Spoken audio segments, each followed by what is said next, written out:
forgot that all my settings were like on the salty runback settings because that's the last time that I've streamed. And so I want to see if I can try to change some of that.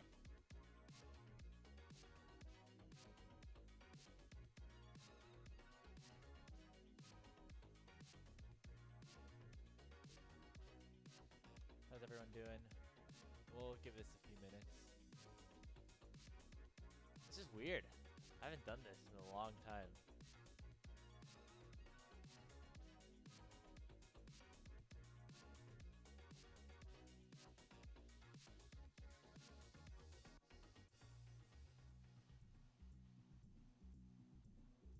Hopefully this should work.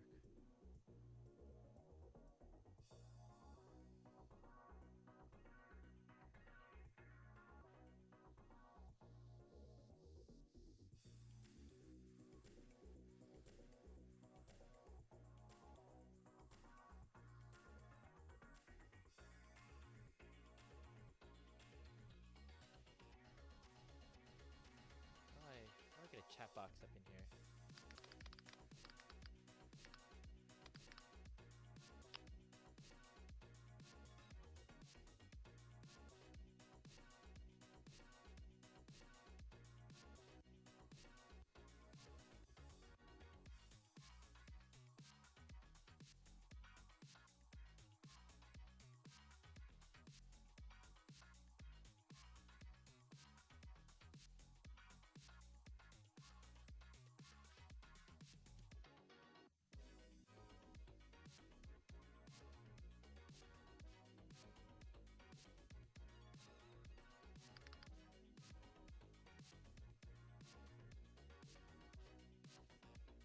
Okay, let's try this.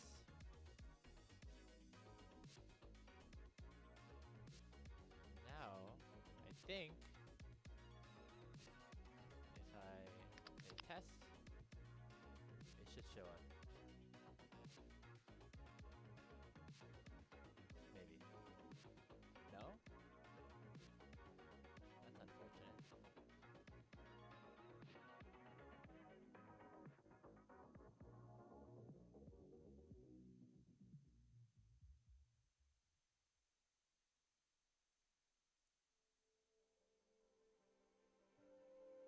Oh, you know why? It's like behind this thing. I gotta like send it to the front, right? Let's try this again. There we go. Okay. Now you should see it. We'll wait just a little bit longer. Sorry I was so late on this. I know I said 10. I accidentally took too long writing out what I wanted to talk about in here, filling out a PowerPoint that we're gonna go through. We're gonna do a little slideshow action. That's fun. But yeah, I'm hoping to use the stream a little bit more this year. I know I really didn't use this one at least at all in 2023. I did my like end of year 2022 reaction reflection stream thing, and then I just never turned it on after that. We have some fun stuff planned here for 2023 or 2024. Hello, Andrea.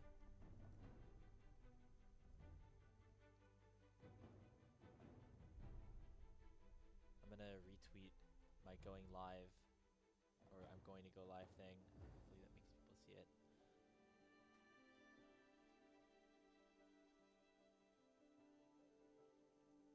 But yeah, some fun announcements today. Some interesting ones. Obviously, it hasn't been the greatest time to be an NA League of Legends fan, but hopefully we'll be able to bring some good things in here. Was my last stream really that? Yeah, I think so. The content review, which I thought was a great stream. I just never turned on this one. I did some stuff on like Salty Runback and things like that, but not here. So here we are.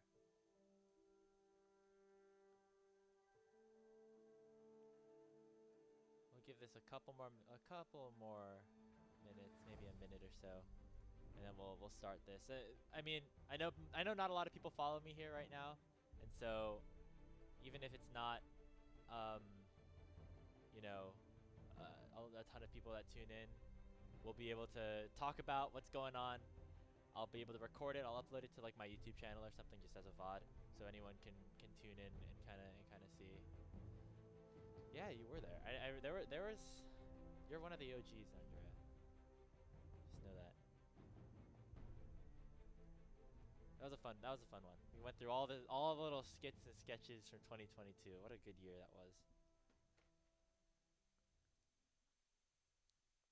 All right, so hello everybody. I'm not used to doing this. This feels kind of weird, but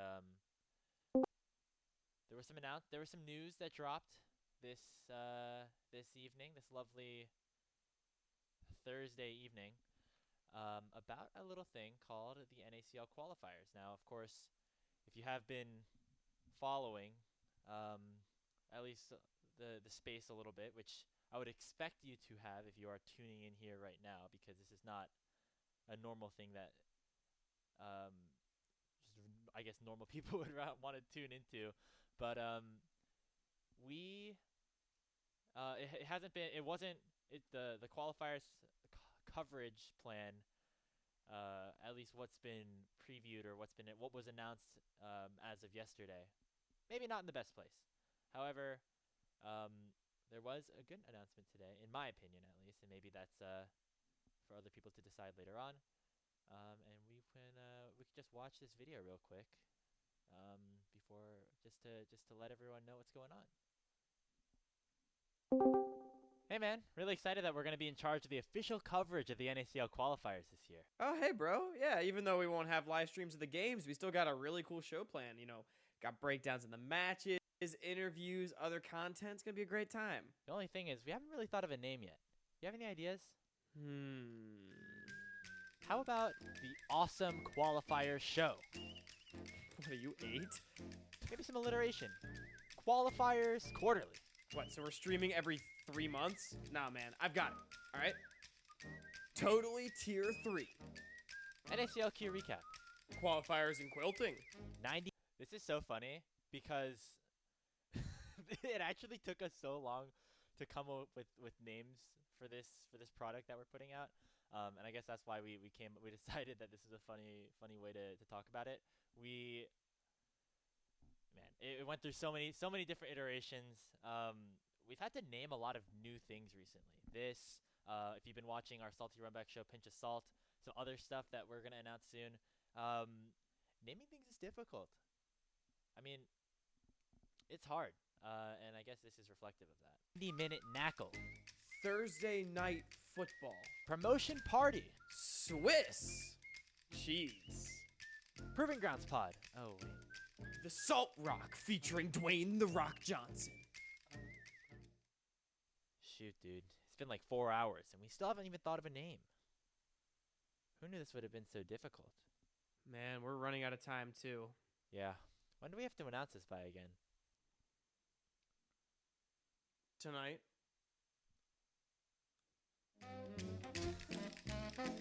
It's stupid, but that's the way we announce things. You do it with a little skit. Isn't that right? That's how things work these days. But yeah, this is Tier 3 tonight.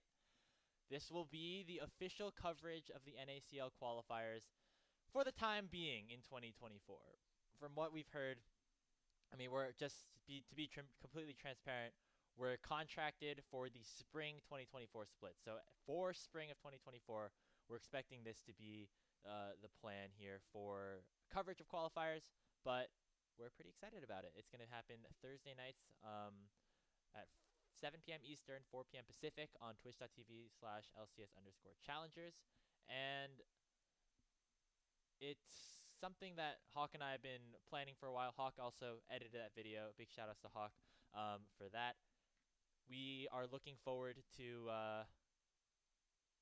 getting some coverage here of the qualifiers. But of course, if you are, just kind of following this, or you just kind of tuned in to watch this video, or just saw this on Twitter, and we're wondering what this is and why we're doing this instead of what we always do for Tier 3, which is just normally streaming the games, We will get into that and a lot more. But before we do that, I am gonna what I am gonna do is I know there might be a decent amount of questions that people could have throughout the night.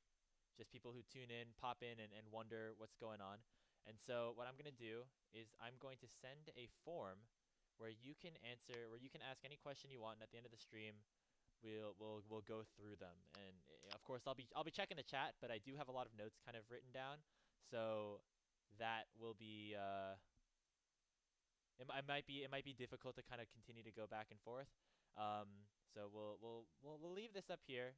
I believe the message is now pinned, so you should be able to go see that.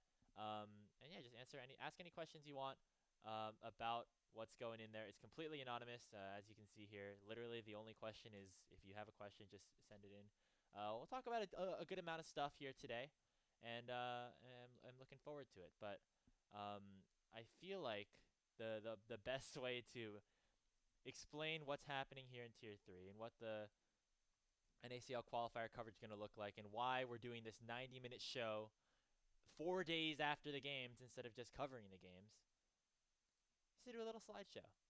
And so that's what we are going to do here right now. I feel like I took a lot, I wrote a lot of notes, so I might go back and forth between like referring to things, but this I think will be a good way to explain just the general landscape of the space, what we're doing here, and why I think it's going to be very different than anything you've seen in this area in terms of coverage of League of Legends esports, and a little bit more. Just I guess it's been a while since I've just kind of updated all of you about just what has been going on with me, and so we'll do a little bit of that at the end.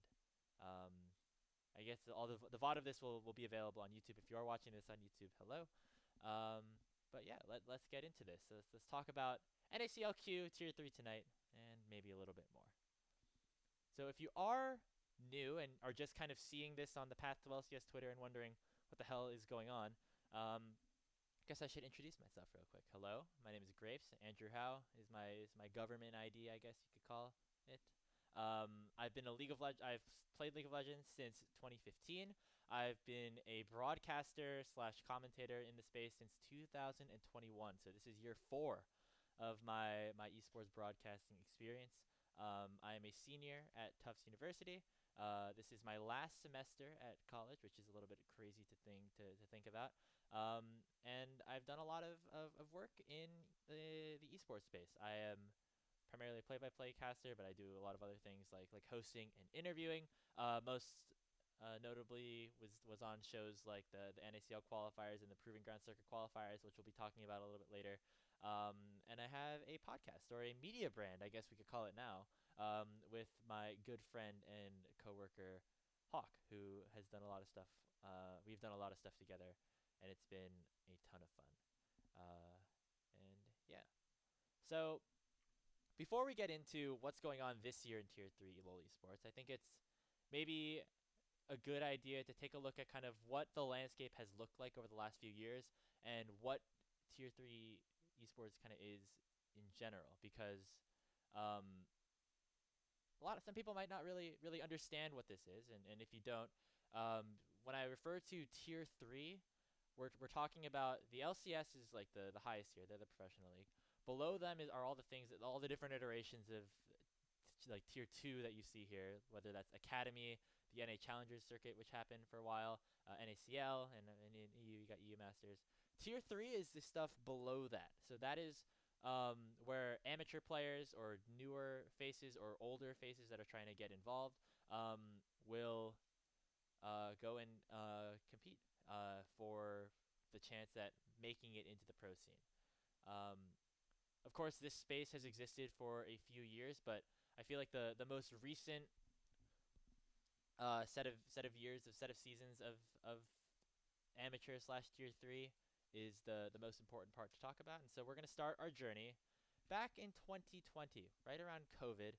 And this was a period of time where Tier 3 League of Legends in North America was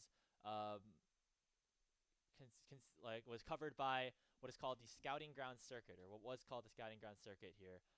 It was a set of tournaments organized by Faceit and of course in collaboration with Riot, which try to crown the best teams in Tier 3, the best teams outside of Academy, so all these different amateur teams, and basically decide which of these players would get a trip to Scouting Grounds, which was still a thing at the time. Scouting Grounds, if you don't remember, was where a lot of people, like the top-ranked solo queue players, and then in this case now, some of the best amateur teams players would go and play in a combine with LCS officials and or with LCS coaches and try to get scouted. The way that this circuit worked, and I might be a little bit incorrect on this because this was like the first year I kind of really started following things, is that there were a series of different tournaments, whether it was Upsurge at the time, Challengers Uprising, or Risen, which basically all teams competed in, and you would earn points in these individual tournaments, and eventually those points would earn you a ticket to the Faceit Scouting Ground Circuit playoffs. And then you would play your games here, and then at the end of the year, the top two teams, which ended up, I think, being a new esports and either 100 Thieves and then I think 100 Thieves next, got tickets to Scouting Grounds. So this was the first year that 100 Thieves next was the thing, like the LCS third team with players like Tenacity and Kenvi and Poom. And overall was, I think, a pretty fun scene to watch. There were a ton of tournaments happening all the time. Basically how it worked was each of these amateur leagues ran simultaneously, and there would be individual streams of each league. And this is where, you know, these they would have broadcasts where each individual tournament was not sponsored by Riot per se in the sense that like they were providing resources for the event, but they were under the guise of like, if you do well in this event, you'll get points for the tournament. And so all these leagues had their official broadcasts. Challengers Uprising, I think, was one of the most notorious ones throughout the year, with, of course, some of these fine human beings on the desk. And alongside that were other broadcasts of the games, kind of community streams, because I think these main streams would only cover like one series a day. And if there were other games happening, they would be, you know, picked up by other teams or like the teams that stream the games and things like that. And who helped that were the people who helped that were a group called the USB, which was run by the great XT and featured a lot of my colleagues that still are working in the space today, who helped organize and run productions and casts of a lot of these tier 3 games. And so it was a big community effort for the most part, aside from these games that were being streamed here, which eventually led to USB, I believe, getting production rights for the first half of the Scouting Grounds event that actually ended up happening. So really cool by them.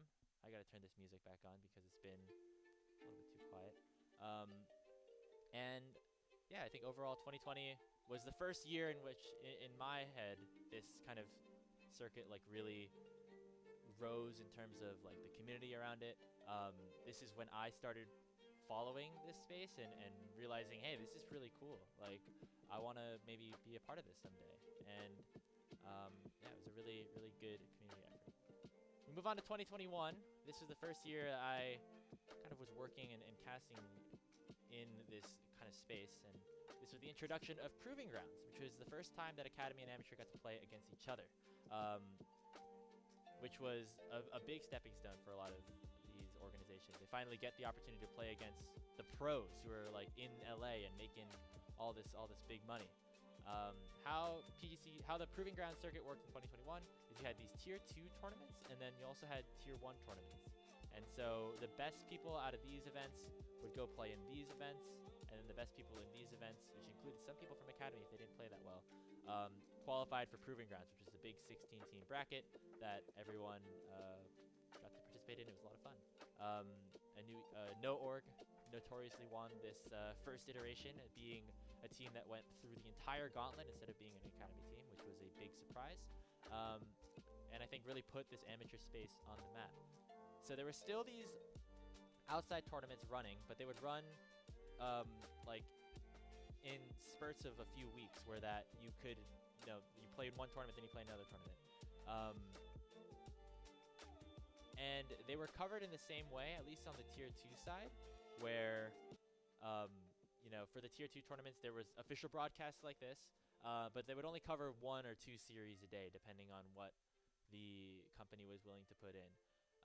Alongside that, still came these community streams, and I think these were very helpful. They were run by the teams, and for the most part, every single one of the games into these Tier 2 tournaments, at least, especially as we got towards like the summer split, were streamed, and that I think was a big step to making this all feel a little bit more legitimate. The Tier 1 tournaments and Proving Grounds all were, like, all of their games were covered by the official tournament organizers. But these Tier 2 tournaments still gave people like me and this little guy named Rudude over here, you might know him now on the NLC broadcasts, and, of course, CBLOL English, opportunities to work in the space and get some good reps. And so we are excited about that.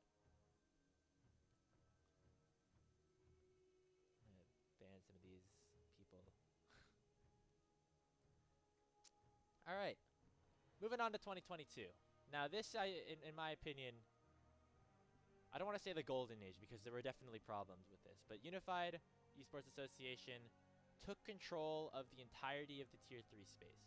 They reformatted it, so instead of the Tier 2 and Tier 1 tournaments, you had just 2 events per split that were open bracket. You had a 32-team open qualifier format, narrowed down to 16, where you played GSL groups, and then the top points earners, whoever performed the best, made their way into Proving Grounds against the Academy teams that were in the Academy League.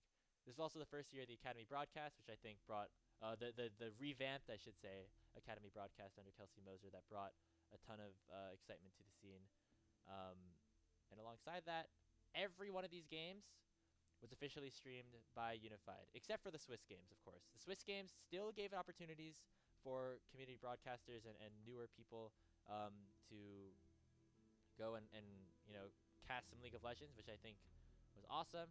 But then once we got to the GSL stage and beyond, that was all under Unified's control. And one of the people who was on the show was me. And I, of course, very thankful to Emily and all the people at Unified who, at the time, who brought me on over there. And obviously there were some problems with Unified that we don't necessarily have to get into right now. But I think this year there was such great coverage of Tier 3 esports, and that made me very happy. And also there was a nice schedule where every day there was some sort of NA League of Legends happening, whether it was PGCQ Monday, Tuesday, Academy Wednesday, Thursday, sometimes Friday, and then LCS sometimes Friday, Saturday, and Sunday. So you always had something to watch on those days, which I definitely was a fan of, especially as like a college student who doesn't have like a job and things like that. And yeah, and I think it really established a nice pipeline of people, and I think this was something that Riot wanted to do, where if you were a broadcaster, you would get onto the Tier 3 show, which was the PGCQ, and then if you did well there, you get invited to be in Proving Grounds, and then maybe eventually make your way onto the Academy broadcast, and then maybe that would lead you into LCS, like this guy right here. His name is Rafa. Going to 2023, though, this is where things took a bit of a turn. Things looked a little bit different because of the introduction of the LCS Challengers League, or the NACL, where now alongside the 10 Challengers teams, there was the addition of 6 new provisional teams, which included the third teams and also independent organizations that you normally would have seen in the PGCQs or the whatever they were called in years past. It's the same format now in the NACL queue. The NACL qualifiers remained the same, where it was 2 tournaments into like kind of cross play. Except now, only the top 4 teams instead of like the 6 or 10, depending on the year or depending on the split, got to participate in the crossover between NACL and the qualifiers, and that was only through the promotion tournament. Now, that means more reps for Academy. More reps versus Academy, or Challengers teams, I should say, for these teams here, but maybe less for these teams here. and you have to like earn your spot to get into the NACL. Um, but I think overall people were excited about this, and with the LCS moving over to weekdays, these leagues and events got moved over to the weekends, which was super cool.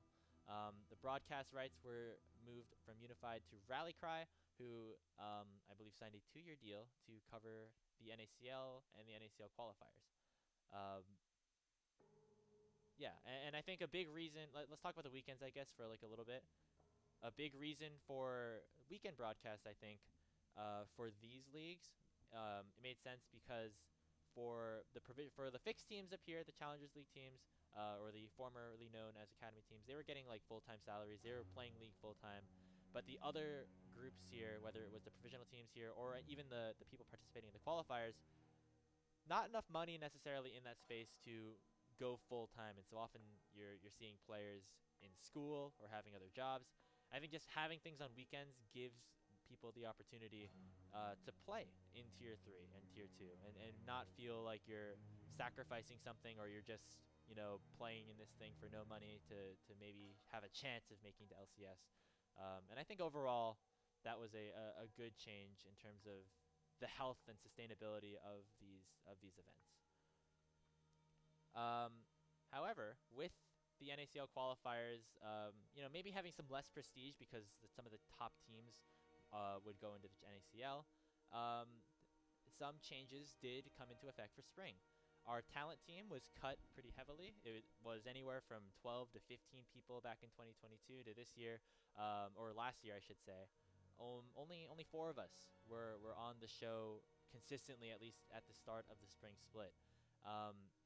And alongside that, while the OQs were running on community streams, nobody could cover, or in theory, because the qualifiers run TR, it would be harder for teams to stream unofficial games. And with the talent team that we had for the spring split, we were only contracted to call or cover one best of 3 per day, or one series, I should say, per day of each day of the qualifiers. And that's a very different outlook than what we had in 2022, where we had 2 streams going on at the same time, and they would cover all of those matches.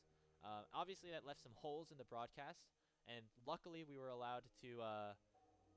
We came up with an agreement with Rally Cry and with the team working there to put on some community streams. However, things weren't working so well in terms of the official streams, as with the schedule change and NACL and NACL qualifiers happening at the same time, the qualifiers were essentially relegated, or this tier 3 space was relegated to being almost like a pre-show to the NACL. So even though the qualifiers were expected to run every day from 10 a.m. to 4 p.m., our broadcast was expected and anticipated to cut from the LCS underscore Challengers stream at around 12:40 to make way for the NACL. No matter how long each series was and things like that, even if the series went long, they would cut the stream.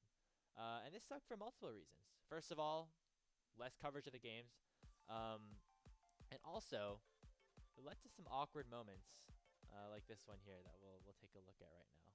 Went smoothly. We got. I'm quiet. Hold on. Sorry, guys. How's that? Is that better? I'm gonna turn this down here. Yeah. Anyway, this is one of my favorite moments of the spring split between Doyun Tony Top and Team Fish Taco. It was a big matchup here in the upper bracket. Game 3, down to the wire. Less than 2,000 gold separate these teams. 21 minutes in. Let's see how this one finishes, guys. Got the Drake up in 30 seconds. Dude, and Tony Top just took the last. Uh-oh. What's happening? Oh, too bad. Too bad. Sorry we couldn't watch the rest of that game, guys. The NACL was about to begin instead.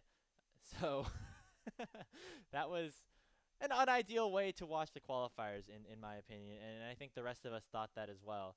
And so we wanted to come up with some changes to how things went for 2023, and the first of which was setting up these community streams where we got the ability, we got tournament realm accounts, and we became allowed to run streams of the other games that weren't being covered by the Rally Cry channel.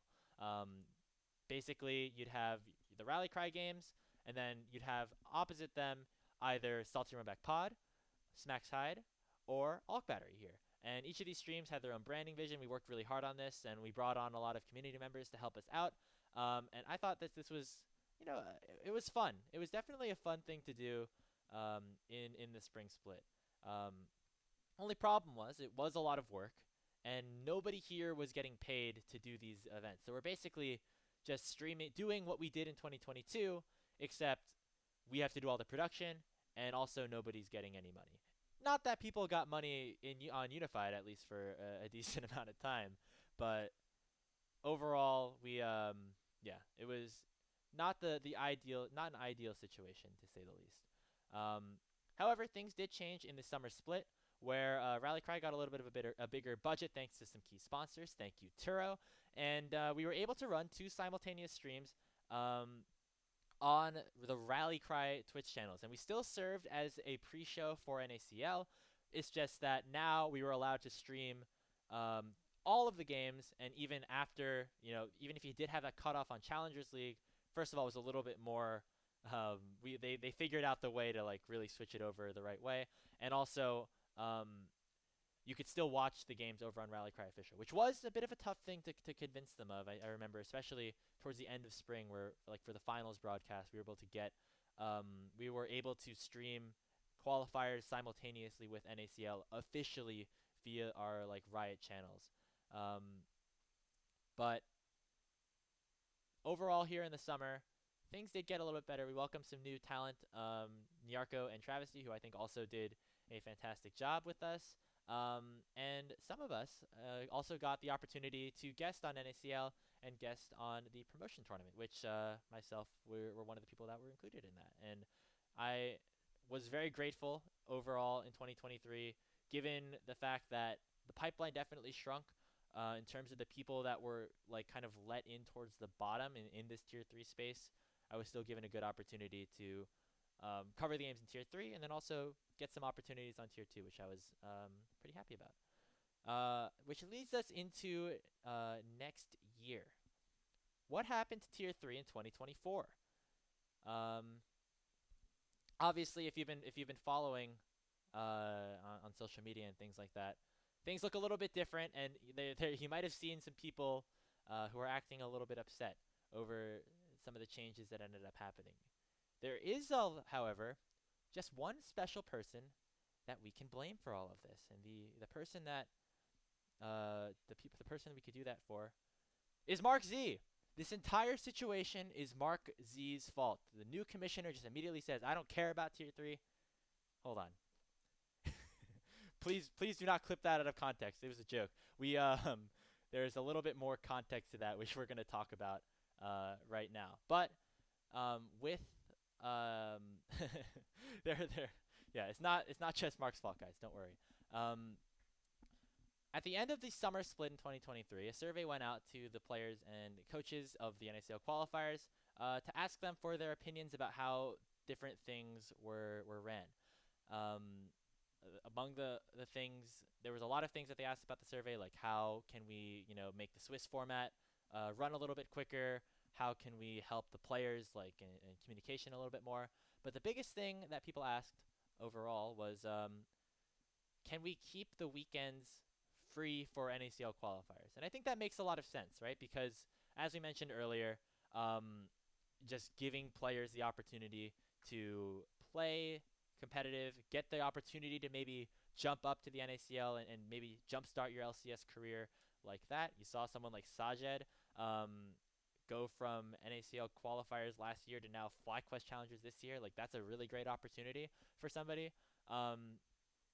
However, a bit of a wrinkle came to this plan when Mr. Mark Z, our good and great new LCS commissioner, which we should not be criticizing, despite my slide a couple of slides ago, announced that the LCS was going back to weekends. And I think this made a lot of sense for fans. They were unhappy with how LCS was taking place like 2 p.m. on Thursdays and Fridays, which I also don't think by the way, is the best way for things to operate. But because of the LCS moving to weekends, and also with NACL and the qualifiers staying on weekends, the schedule now for NA League of Legends looks like a little bit like this.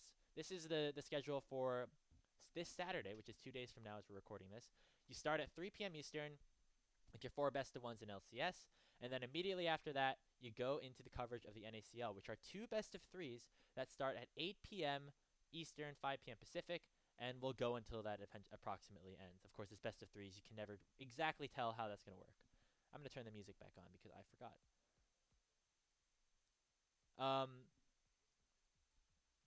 But yeah, not an ideal situation for NACL even.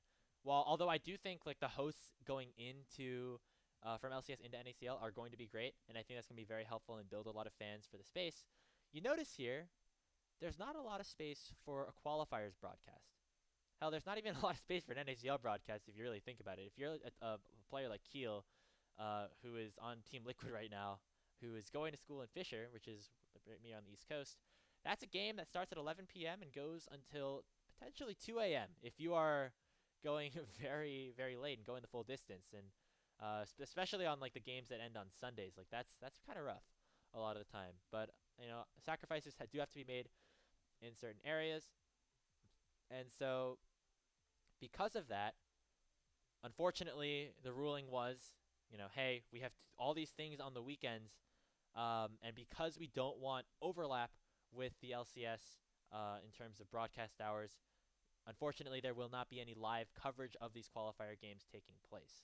Now, there has been a ton of people criticizing this online, in this Discord, on social media, but I want to go to bat for Riot just for a little bit. I do think that there are criticisms to this current plan that are valid, but I do understand where they are coming from. LCS is like the banner product of NA esports, NA League of Legends esports, and a lot of a lot of people that watch LCS and are big fans of LCS also are fans of the NACL qualifiers, and they want to follow that, myself included. And I think just creating dialogue and conversation on social media of like 2 different games happening at the same time with Riot like live covering both, for a new fan, I'm sure it could get a little bit confusing.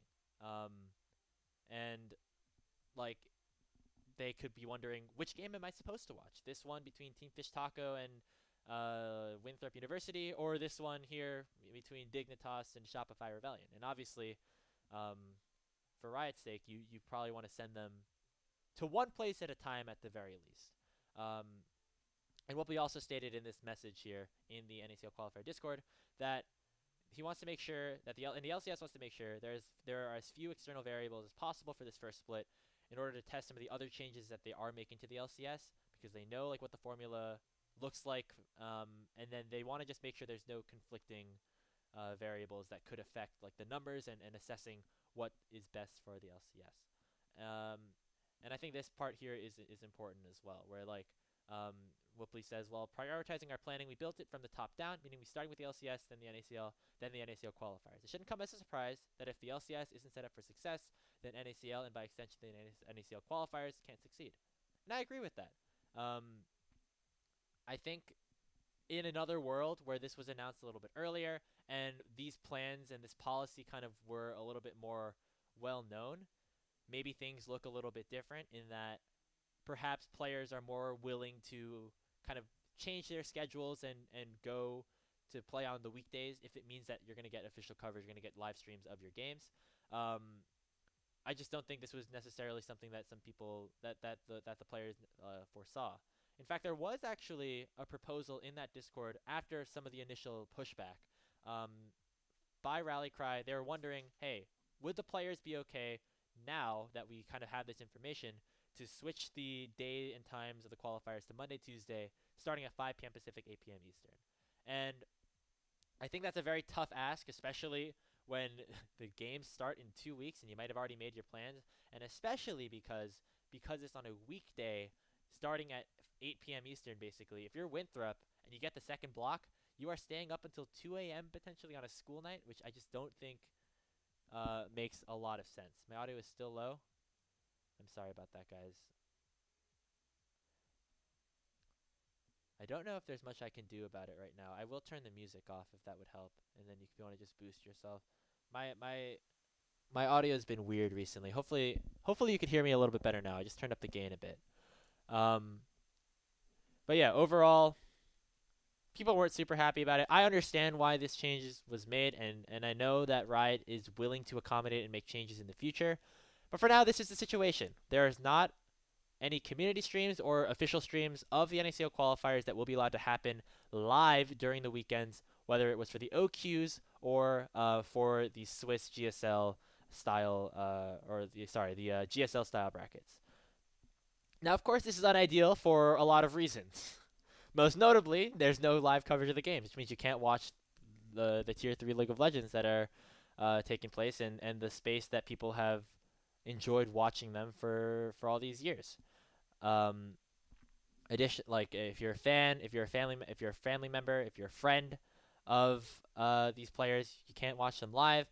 And even if there were VODs that like were made available at the end of the day, you are unable to like watch it most likely without kind of already knowing the result. I know Rally Cry was insistent on the fact that they were going to have their VODs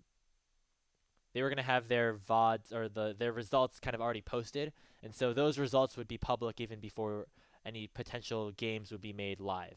On top of that, the pipeline for broadcast talent not looking great right now, and we'll talk about that a little bit later. But from going from a situation where a lot of people were able to get onto these official Tier 3 broadcasts like in 2022 to now nobody really even being able to stream Swiss and get that opportunity, get those reps with these high level players, definitely feels a little bit bad.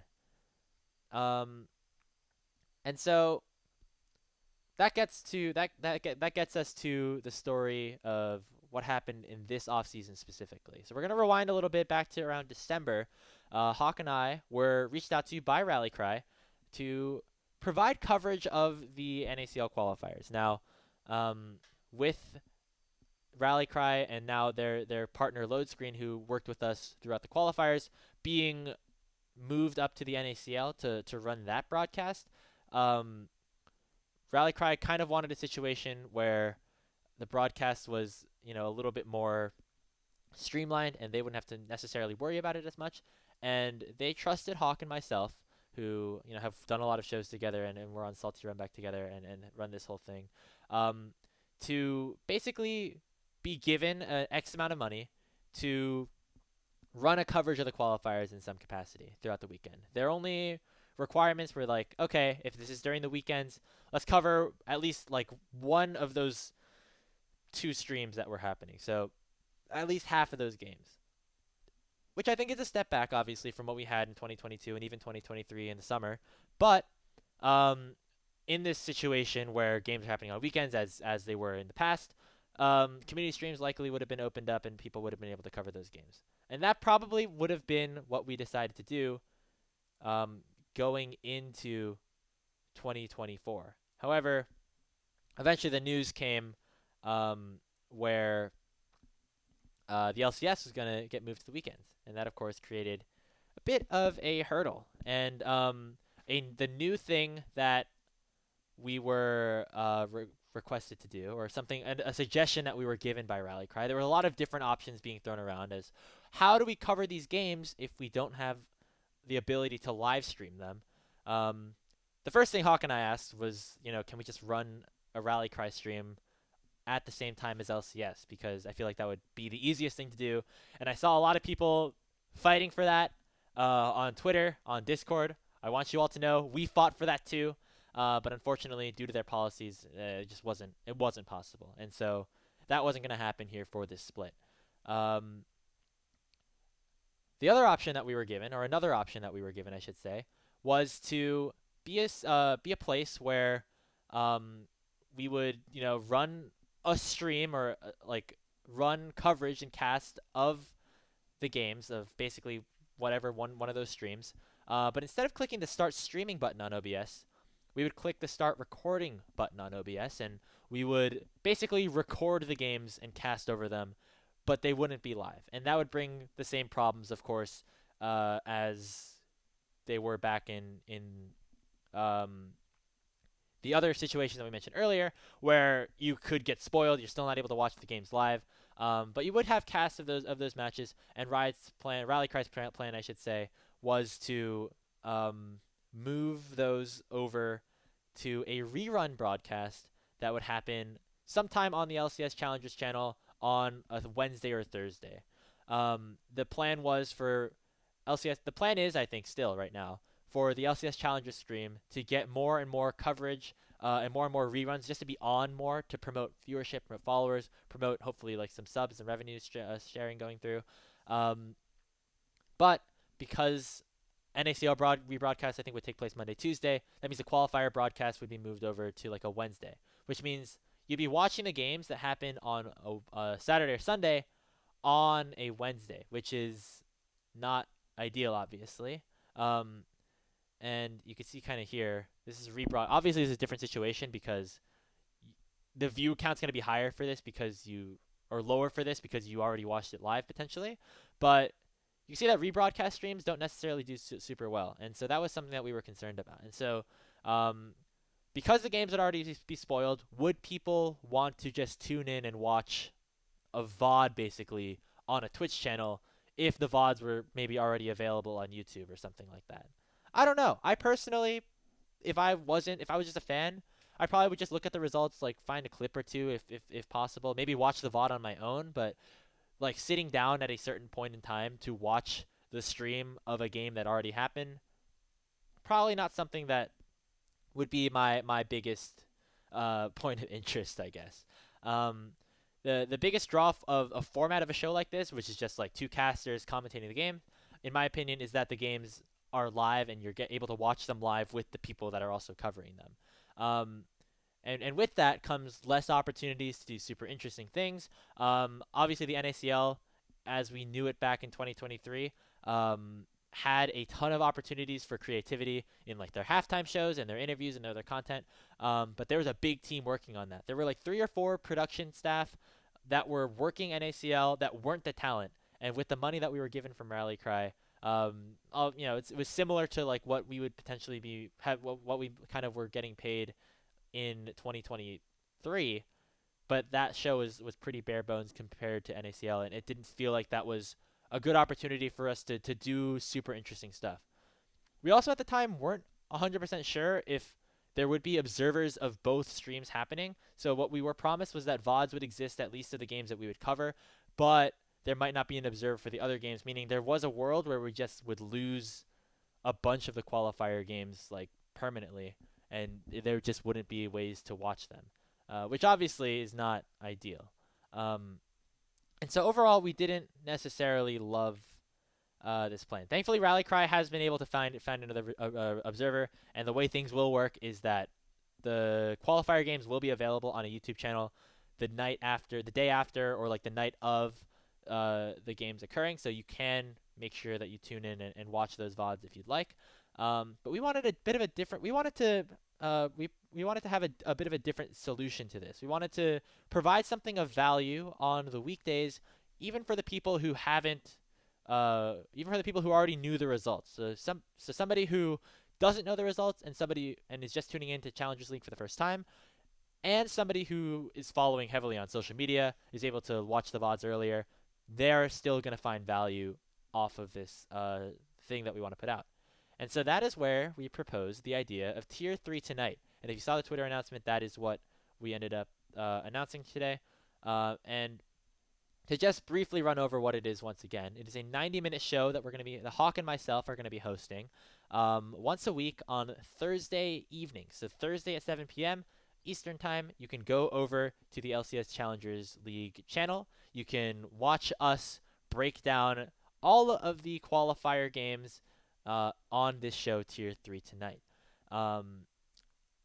Just in terms of things that we kind of were basing this off of, things like SportsCenter. I've watched a ton of SportsCenter in my life throughout my young childhood, and I'm a big fan of it, and always had it on at like 7 in the morning before I went to school. And if you are an esports fan who's been around for a while, a event or a show that is maybe similar to something that we're trying to achieve here is Primetime League back in 2015, 2016. I don't know how many people are super familiar with Hotline League, or sorry, Primetime League, not Hotline League. That's still a show. But it was something that they did almost trying to emulate a sports center, but instead covering the entirety of LoL esports in this sports center-esque way. I think the show ended up discontinuing after 2016 for a multitude of reasons. In my opinion, I think one of the biggest reasons this wasn't super popular was because they were trying to cover every single major uh, conference or league in LoL esports, whether that's NA, EU, Korea, and China. And so from watching back some VODs, like the show kind of went all over the place. And if you're only fan of like NA, you'd watch like the NA part and that's it. If you're only a fan of Korea, you'd watch the Korea part. That's it. We feel like a show like this that covers one specific tournament or one specific part of the space would work a little bit better. And that is our goal here for Tier 3 tonight. Interestingly enough, actually, I proposed a similar idea, or we as the broadcast talent for NACLQ proposed a similar idea between spring and the summer split of 2023 as like an option to do in case we weren't able to garner the correct budget to run what we actually ended up doing in summer, which was the 2 simultaneous streams on the 2 Rally Cry channels.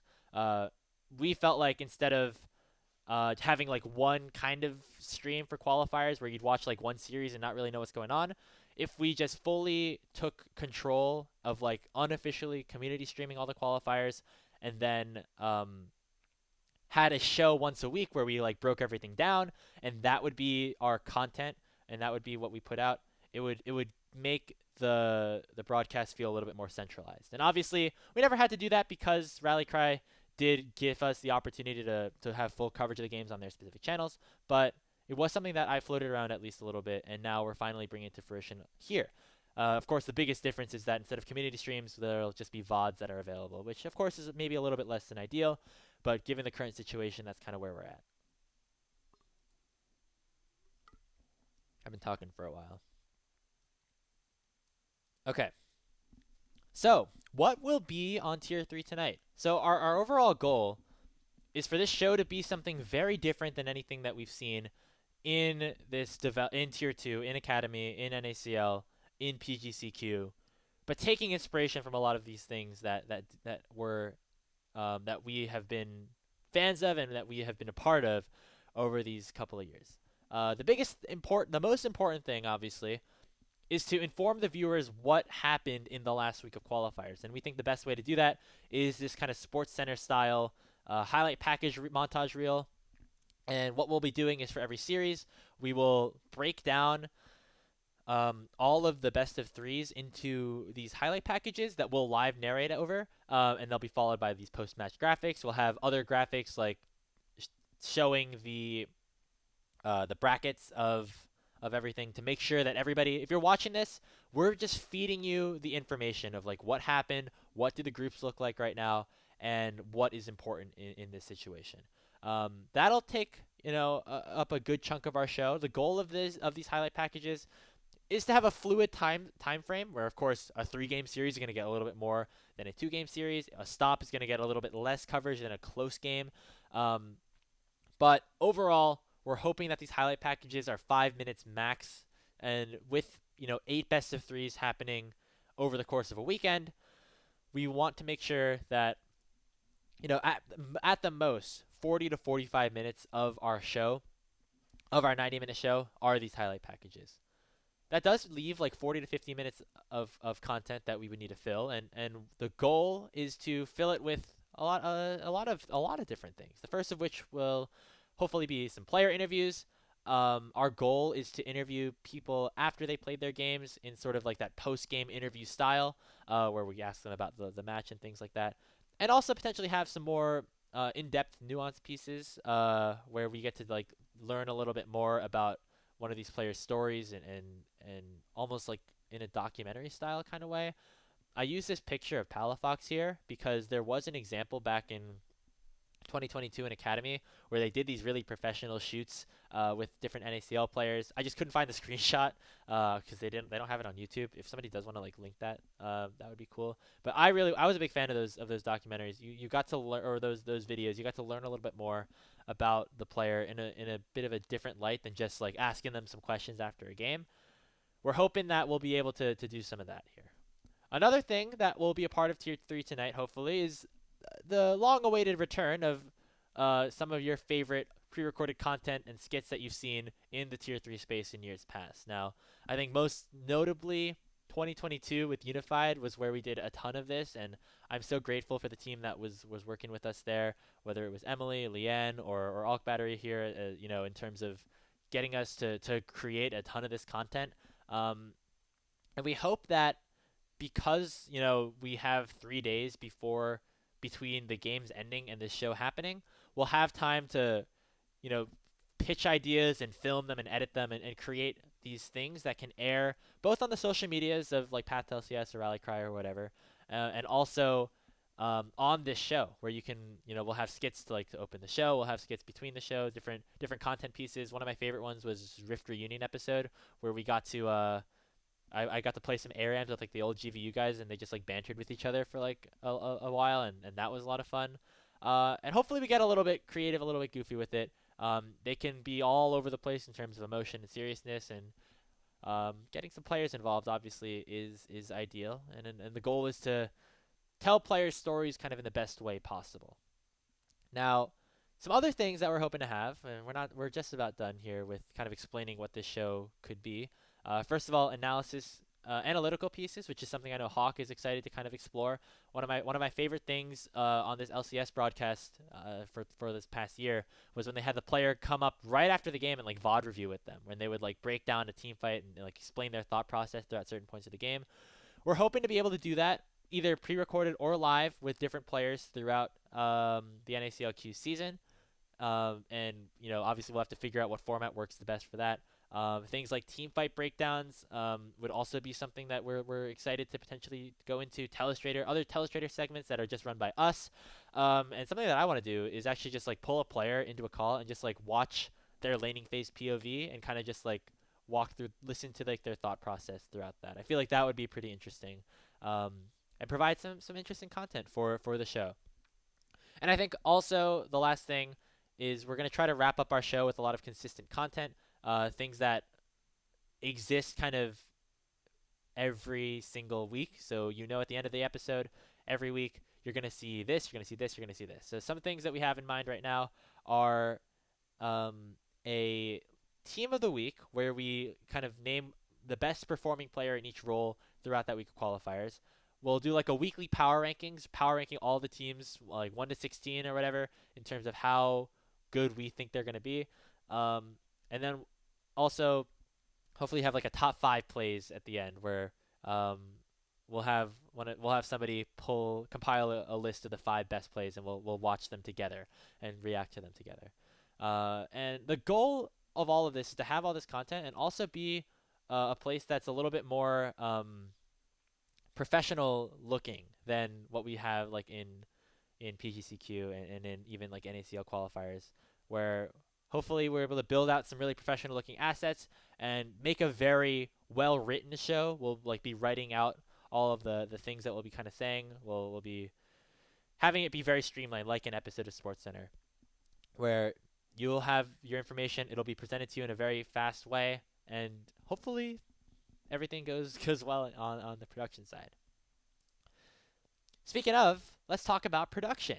Of course, Hawk and I are going to be the hosts as well as like the main writers, the main editors, like the main producers of like videos and things that we would want to do, the creative leads overall.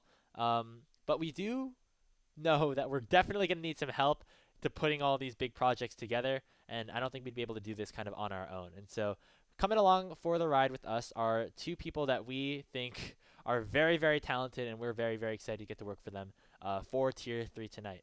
The first one is Camcom. Camcom will be our technical director, so they'll be operating the vMix, the live production feed throughout the entire show. this is definitely important as we're hoping to have a lot of different assets flying through. We need somebody who's very good at um, what they do in terms of the production side, and we think Cam is awesome at that. We worked with them on 66, and of course they're a great shoutcaster in their own right on things like Game Changers. So they're also still looking for work. So if you want to hire a production talent or a observer or a caster, Cam can do it all. So give them a call. The other person we'll be working with, hold on, is Leanne or Cyanidance over here. Leanne is great. She worked with us, Hawk and myself, during the summer split of PGCQ in 2022. She was the assistant producer, helped us alongside a lot of those things, and kind of kept us in line alongside Emily. And then we had her come and help us in 2023 with some of the unofficial broadcasts we were doing for the qualifiers, as well as the Trick or Treat Invitational, which happened just a couple of months ago. She's very, very talented in terms of graphic design, just like kind of TOing in general, or just kind of keeping people in line. And so we hope that she'll be able to kind of be a bit of a Swiss Army knife and help us both with the graphics, which are going to be very important as we're going to need to constantly be updating those and getting new ones in there. But as well, hopefully being able to just like be another person in the room who definitely knows a lot of their stuff. And so we're very excited about this team working together. We're hoping to eventually get other casters, content creators, community members involved, whether they want to like create a segment on the show that like they come in on, or become a guest in some capacity. We don't want to like necessarily confirm that would be happening just yet, because we want to make sure things work well with just like us first, but there hopefully will be more opportunities for the community to get involved, because I know there already are a ton of community efforts to get the NACL qualifiers off the ground and running right now. So we are hoping that that's a thing. While, of course, I am trying to sell you on how awesome Tier 3 tonight's going to be, and how great we're going to do, and how awesome it's going to be to tune in every Thursday night, how there's going to be so many people watching Thursdays, and then making sure this is like a regular thing to keep yourself up to date. There are, of course, some issues and some things that aren't perfect with this particular situation. Of course, there still are no official live coverages of the games, as we're already talking about. There are a ton of community projects out there, though, that are getting started around the space that hopefully will be able to amplify coverage around the qualifiers. I know that VODs are going to be available after, as well as, or like the day after or the night of, as we said, of those games ended happening. And I think after LCS, as long as LCS or NACL aren't happening at the same time, any sort of coverage with those materials are allowed. And I already know of people who are going to be casting those games and posting them in places, to if you want a hype call of a team fight that happened, and that's a big thing for like a broadcast and the coverage of a broadcast. You'll still hopefully be able to get that opportunity because of the great work that our community is doing right now. And I know they're probably going to be announcing their plans eventually, and I don't want to like ruin that for whoever is kind of helping out in that way. But it's nice that the pipeline kind of remains alive in some way, where even if you're not able to like live cast the OQs, there are these community opportunities. Some of them pay a little bit, some of them maybe more volunteer, that will be able to kind of help you build your brand as a broadcast talent, even though there is no official live coverage. And the biggest thing I want to stress is that for Tier 3 tonight, we're still definitely going to be learning as we go throughout the whole process. We have our first story meeting, we on Monday. So we'll have from Monday after Swiss, and we'll have 3 days to kind of get that ready. We'll have our show done by then. We just got like a bunch of asset packages and things, and we're having Leanne and Cam kind of look through them right now, but it's going to be a bit of a learning process. And so we ask that you give us feedback when possible, but just remember that we're going to try to improve and make things as good as possible as soon as possible. There is some good news before we go. In the NACLQ Discord again, Whoopley, of course, in that original message, did say that they are planning to open up qualifier live broadcasting during those weeks that LCS is not playing. So that's like the 3rd and 4th weeks of February. I don't know if this is necessarily information that has kind of gotten out large scale to social media, but it wasn't a Discord. It is a public server, so I'm assuming that this is fine to say, and maybe the policies change again in the future. But it does mean that the last week of NACL Qualifier 1 and the first week of NACL Qualifier 2, so that's that's Qualifier number 1, semifinals and finals, and then the Swiss of Qualifier number 2 should be allowed to have live coverage in some capacity. I know we're already talking to Rallycry about being able to have an official broadcast of those streams, because I think that's very important for us. And if, especially for the semis and finals of that first qualifier, we're able to get streams of that going on live, the more the merrier, obviously. But like, that would be, I think, a pretty cool way to cap things off. Where even though we're still doing the tier 3 tonight and we're having our, summaries of all the games, I think that if we could, I think getting at least like the finals would be really cool. And so hopefully that ends up coming to fruition. But again, it just comes down to what Riot's willing to do in terms of conflicts with NACL and things like that. So we'll see for now. And again, it also mentions that they are very much comfortable with opening up and changing the streaming policy for Qualifier 2, for potentially summer split.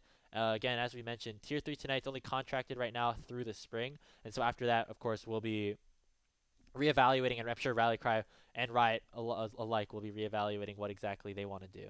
And so things still kind of are a little bit fluid, but for now, this is kind of the situation that we're in. But yeah, that was the general gist of what's going on here with Tier 3 tonight. But before we go any further, if there are any questions in the chat right now, or yeah, just we'll take a bit of a break maybe.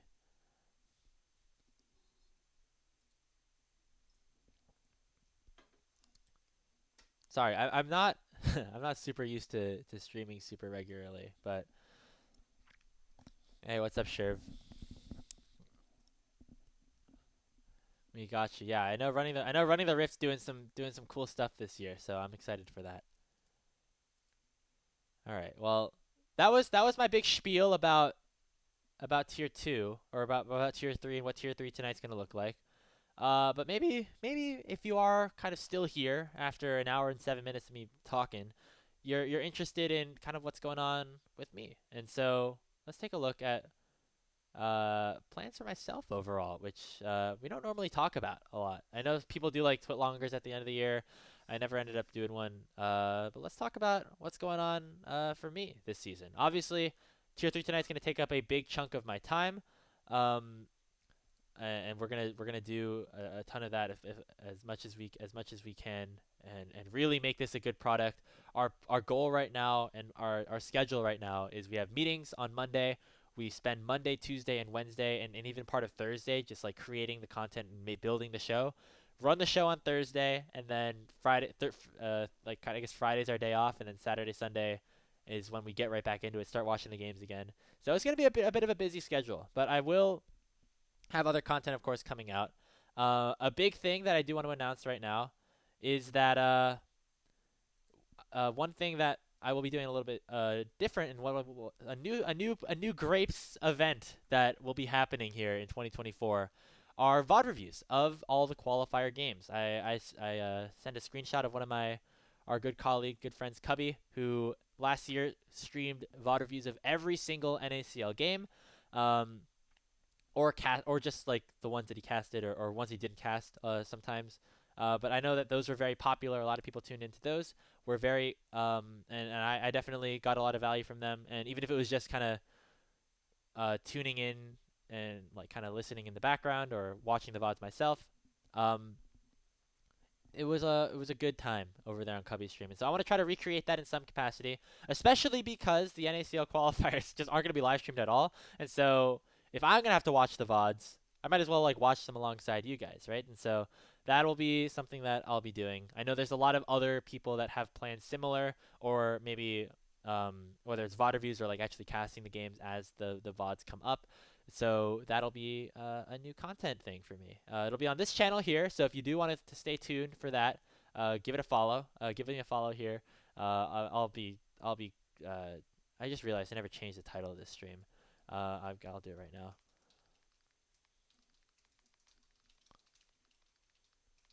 Whoops.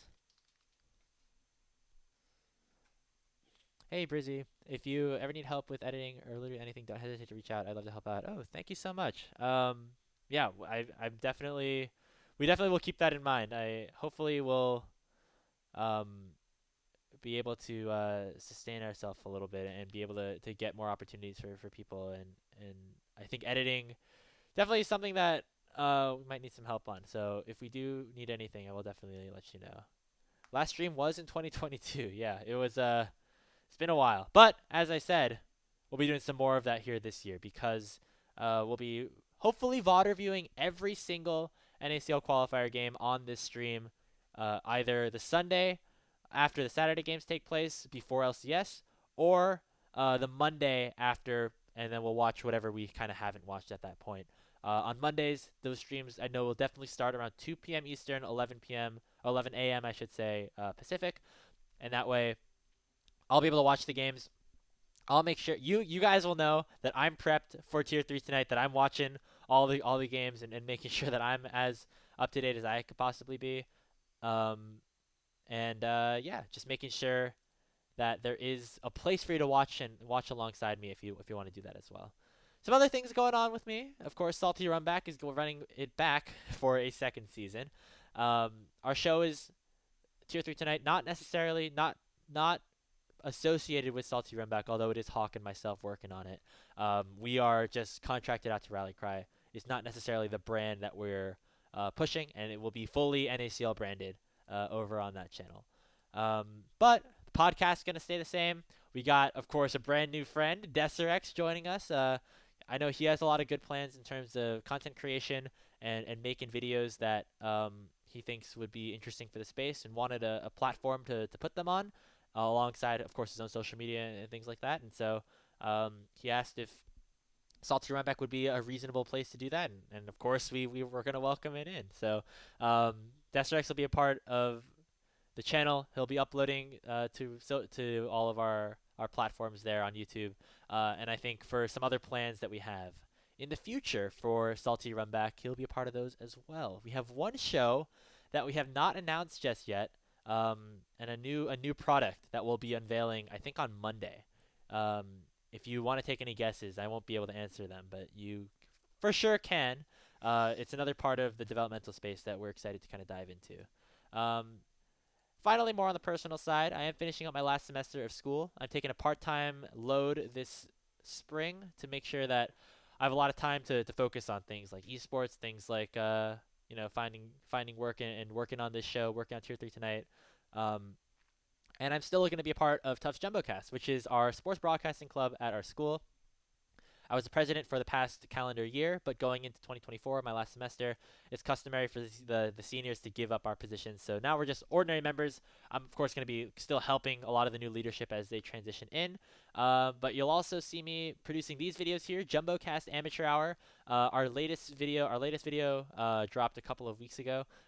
It's basically me and my friends in college playing against different of our varsity athletes in different sports.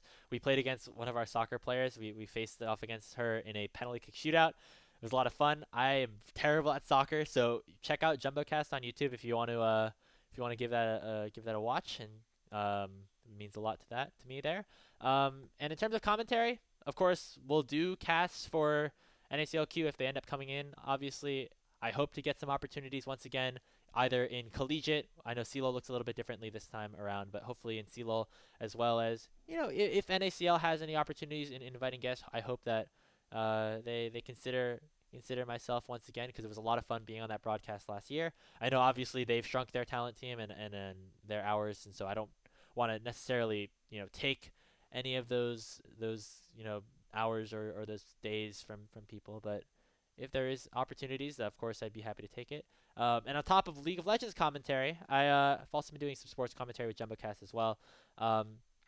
You could definitely catch me broadcasting basketball, baseball, softball throughout the rest of this season. I'm actually doing a basketball game this Saturday at 3 p.m., which is a little bit of a benefit of not having qualifiers being streamed on the weekends, is that I could do other things on the weekends, like calling some basketball games. So if you are interested, 3 p.m. on JumboCast, you could check that out as well. And then the future. guys, this is a scary place to be in right now. You know, just esports is kind of in an interesting position where there's a lot of question marks about what's going to be happening here. Um, of course, throughout my 4 years in college, I've been very grateful. My family's been able to help support me throughout being here in university throughout these 4 years, and I've been able to spend a lot of time working here in the esports space without necessarily being financially compensated all too well. And now with budgets, of course, being cut and left and right and all over the place.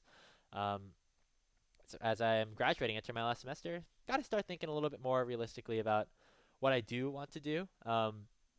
As I mentioned earlier a bunch of times, the dev pipeline not in the greatest spot right now, especially compared to where it was in years past. Um, it seems like there are a ton of talented casters, ton of talented personalities out there that would do great in these spaces, and there's just not enough of them right now. Obviously, tier three has gone from what, like 12 people working PGCQ in a split, maybe even more in 2022, to then four of us in 2023, and now two of us, and now we're not even casting here in 2024. So that combined with NACL kind of getting a little bit smaller, LCS of course having, it's like esports winter. I'm sure that's a phrase that a lot of people have heard. Um, but yeah, it's not necessarily in a great spot, and I love being an esports commentator. I love doing this. If I could do this full time in a heartbeat, I would, and I will promise to commit to this space for at least one more year. 2024, I will be doing my darndest. I'll be putting in as much effort as I can after I graduate. During my last semester to really push myself, make myself the best possible product that I can be as a talent, as an individual. And I hope that things improve to a point where both in terms of my personal skills and of course also the economy in this space in general, where um, I can envision myself being a part of it for 2025, 2026, and beyond. I do have um, a bit of a job slash thing that I will be doing full time for about a month in July. That's in the summer split, and so we have some time before we get there. But um, that will be a fun opportunity. I haven't finalized any details like yet, so I don't want to announce anything just yet. But um, I'll be taking some time. I'll be working for at least that 1 month, like in a real job, and then I'll be doing this kind of for the rest of it. So um, that's kind of my plans here for 2024, and then after that, we'll kind of see, I guess. I'll have my degree. We'll see how the cookie crumbles in a way. But I love this community. I love all the people that I've met and have been able to interact with over these last 4 years, and yeah, we're gonna try to make year four kind of as good as we can get. So that's all from me. I know it was a bit of a long presentation or long discussion, but I feel like I wanted to both kind of let you guys know what's going on in my life a little bit, and also talk about a product that I'm very excited about, which is Tier 3 tonight. I know, again, as we've said time and time again, it sucks that we don't have live coverage of these games right now, and that's not being allowed. And hopefully in the future, some situation and something happens where that will become a possibility. But right now, Hawk and I were given the privilege and such a great opportunity to try and do something really good in this space. And so we're going to do our best to make sure that it is something that's valuable for everybody. And we're super excited to get into it. And once again, first show will be on Thursday. I'm going to check the date really quickly just so I know exactly what day it's going to be on my phone. Thursday, the 25th of January will be our first show. We'll be covering all of the Swiss bracket. Not all of the Swiss bracket. There's 80 games to go over, but we'll go through it day by day, game by game, so you kind of, as a viewer, are able to kind of to take in the Swiss experience without, having to tune into all these different streams and watch all these games. Which, of course, hopefully there are opportunities for you to do so, but our goal is to cover Swiss in that 90-minute time frame, and so that should be something to look forward to. Something else. We're doing a reveal show tomorrow on the Rally Cry channel. So I was a part of the selection committee once again, and we will have all those seeds unveiled to us. I already kind of know where things are right now. And I think the teams are now getting notified. But tomorrow at 7 p.m. Eastern on twitch.tv/rallycryofficial, Hawk and I will be hosting the official reveal stream for the Open qualifiers. Chu says, I'm so sad we're not OQs. Brother, you are in the NACL. I feel like that's a good thing. Because then no Grapes casting us. Well, I'll have you know, Chu. We're not going to be casting any of the games. If you want to go back and watch the VOD, kind of figure out what's going on. If you didn't see, got a new show coming out, Tier 3 tonight, and that will be the official coverage of the qualifiers. But hopefully there are chances for us for me to cast some SLU games. I'm very excited for your roster with Surdy. I feel like that's going to be a ton of fun. I love reveal shows. I'll be there no matter what. Yes, you should be there no matter what. Twitch.tv/rallycryofficial at 7 p.m. We'll be unveiling the teams. Getting ready for Swiss, even though, of course, you can't necessarily watch those games live.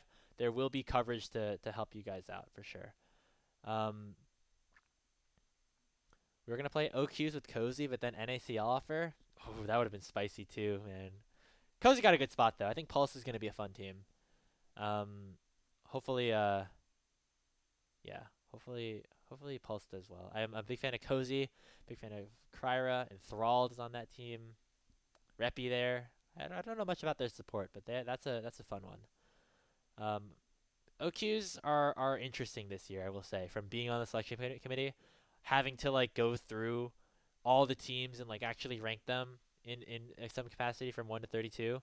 It was hard, actually, to like come up with a list, and I feel like right now what I will say is that there is a clear top of the table. There's a clear like solid team that goes to like maybe 12, 13 very like good teams that I expect to like be in the Swiss stage. And after that it's just fucking chaos. There's just like a ton of things that could happen, I feel like. So I feel like it's going to be a fun Swiss to cover, although not in the traditional sense because we'll be on Tier 3 tonight. But it should be fun. Winthrop's going to sweep. Yeah, they're looking pretty good right now, Chu. I'm not gonna lie. Winthrop is one of those teams towards the top, I will say. I'm not gonna leak any seeding, but they are one of the teams up there for sure. All right. Well, I've rambled on for a long time, and I guess I'll stick around for just a couple more minutes before I send the stream over to someone else. But thanks for being here, everyone. Once again, we will be here for VOD reviews of the Open qualifiers every weekend or every week, once a week. Hopefully, we'll come up with a bit of a consistent schedule. I'm not sure what the upload schedule is going to look like for the Saturday into Sunday. I do know by Monday morning all the games will be up, and so my plan at least is to, if possible, do some of those games on Sunday, and if not, on Monday we'll turn on the stream sometime in the morning, watch those games. I know not an ideal time necessarily if you're at work or something like that, but mostly a way to keep myself accountable, I feel like, and so that's what we'll be doing. But yeah, a lot of fun stuff. I guess our general schedule of our general order of operations, I guess, will be NACL. The VOD review streams happening on Monday, Tier 3 tonight happening on Thursday, and then of course the qualifiers. Salty Runback, our podcast, is going to be releasing on Fridays now, just so we get some space between Tier 3 tonight and qualifiers, and we're not talking about the qualifiers in Salty Runback before the show ends up coming out. And so that'll be our new upload schedule. I know we're gonna have to change some overlays now because now instead of Wednesdays it'll be Fridays. So a lot of stuff to look forward to. Of course, not the season that maybe people were expecting, but definitely one that I'm excited to watch. I think NACL is as stacked as it's maybe ever been. I feel like all 10 of those teams can, has a ceiling of at least like top 6. And so I think it'll be very competitive. I'm ready for that. And then the qualifiers as well should be fun.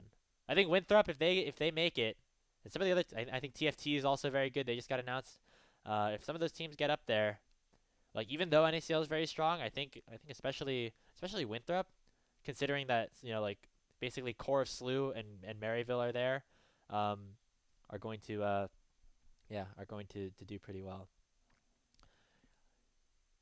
I love the salty run back poster. I just saw it. Yes, some new decor in the dorm in the apartment. Shout out to my girlfriend Hannah who created that for me. She's a art major at Tufts, and she is very talented. But me and Hawk both have one of those posters. It's very cool. Big fan. All right. Yeah, I agree. She got my face. She got Hawk's face perfect in my opinion. And then of course the logo and everything. All right, I'm gonna wrap things up right now. Thank you again. Make sure to stay tuned on Thursday night for our first episode of Tier 3 tonight. I might fire up the stream again on Monday depending on how much coverage exists of the Swiss and how much time I have personally. Maybe that'd be a fun thing to kind of watch some Swiss games with the stream. But yeah, a nice way to be back. Grapescast Twitch will be a bit of a bigger force in 2024. I'm gonna say it right now. So, thank you all very much for watching, and we'll see you later.